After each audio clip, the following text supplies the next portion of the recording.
Indian council act 1892, 1892 ऐसे याद रखेंगे 9-2, तो 9-2-11 होना मतलब भाग जाना। अच्छा, भागेंगे कब? जब आपकी स्पीड बढ़ेगी। तो हमें यही याद रखना है कि यहाँ पे सारी चीज़ें बढ़ रही होंगी।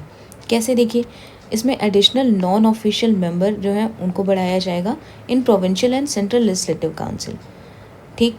और दूसरा क्या है कि increase in function of legislative council power of discussing budget and addressing the question to executive.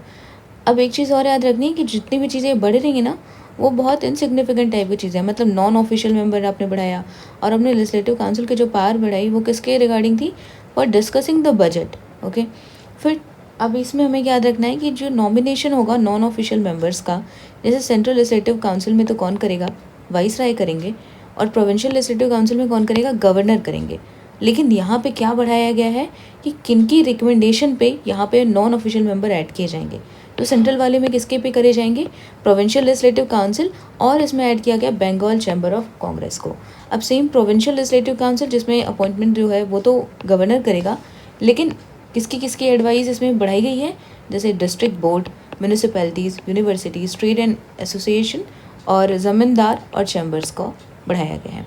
अब यहाँ पे एक मोस्ट इम्पॉर्टेंट चीज़ है कि इसमें इलेक्शन जैसा कुछ आया था। हालांकि ये जो इलेक्शन टर्म है वो यूज़ नहीं किया गया, लेकिन limited and indirect election for nominated member was introduced in this act.